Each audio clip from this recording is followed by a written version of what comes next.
The following film contains mention and discussion of mental illness, consumption of prescription medication, and consumption of alcohol.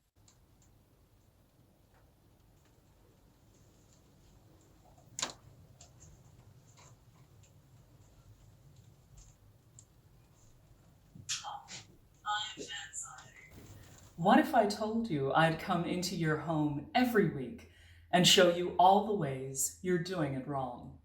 It's time to be at home with Anne Zieté.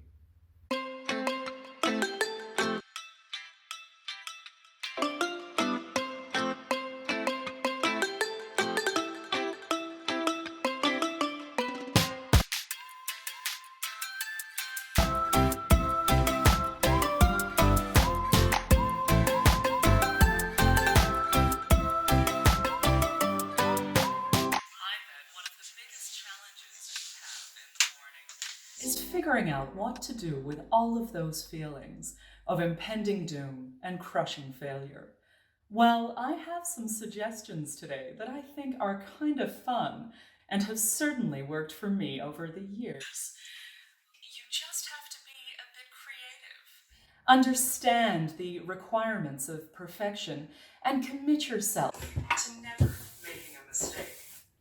All of your emotions have a natural shelf life. After that, you'll find that they begin to lose their spice.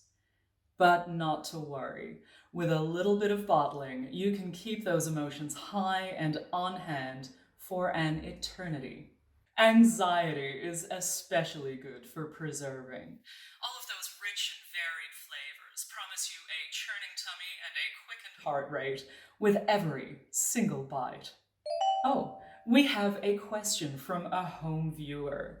Helen here now from Misery in Australia asks, what would you use to store that in, Anne? Well, I am glad you asked, Helen in Misery. I use jars, and I think we're going to need a lot of them. Now, you can use new jars and destroy the planet, or you can use old jars and just accept the fact that your shelves are messy and you are a terrible housekeeper. Fuck. Now, grab a knife and let's get to work. I like to start by removing the stalks and stems from my feelings. Unease and uncertainty will give you a much thicker jam if they're not watered down by logic and reason. If you find it too hard to use a knife, or perhaps you are not allowed access to knives, then you can just tear at your feelings with your bare hands. Get your emotions straight into the pan to really seal in the flavors. Now mix in your tears. What? You can use fresh tears if you wish. You can use any tears you have on hand, as long as you use good quality tears. I like to harvest and store mine to really let the flavors develop. Tears of frustration will give you a chutney that pairs perfectly with swearing under your breath. Self-loathing tears give you a jam that is great for eating just straight out of the jar. Today, we're using male tears. Now, these are readily available in any public or private space.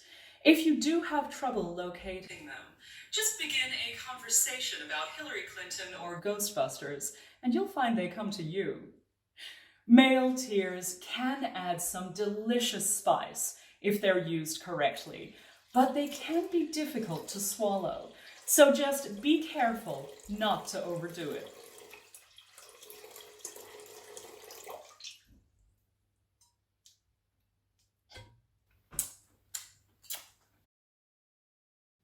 Now it's time to turn on the heat.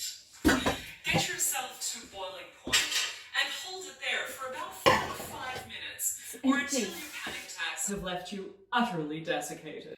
Here's one I prepared earlier. Now pull yourself together and pour your filthy soul into those jars. Then cover over with waxed etiquette and diazepam. The producers of At Home with Anxiety wish to advise that this program does not constitute medical advice. All medication should be taken only under guidance and advice of medical professionals. The persons and legal entities involved in this production and its distribution do not accept any responsibility for personal injury, illness, or loss caused by any action taken at the advice of the program or its host, which is not advice anyway, and it's not our fault if you pay attention to and respect the advice of the figurehead we have worked hard to establish as an authority on life and arbiter of good choices. Failing from Hope Street in New York asks, what would you use to store them, Anne? I'm glad you asked, Hope's Failing. You can just box them up and shove them right to the back of the cupboard, where they will store for many, many years. Sometimes you'll get a crack, and your jar will shatter, spilling emotion all over you and everyone around you. When this happens, be sure to gather up all of those new feelings of shame, self-loathing, and confusion, and get them into a pan. Twice stewed emotions have twice the flavor. Thanks for joining me for At Home with Anxiety, because being alone just brings us closer together. And with Christmas only 6 months away, it's time to get planning with my new book, Don't Ruin Christmas with Anxiety. And the great news is our automatic subscription service means you don't have to do a thing to catch all my latest tips. I'll just pop up in your life whenever I have something to say. Join me next week and discover how you can have me in your life at all times, even when you're asleep, when I show you my favorite ways to fold flat and fitted sheets of depression.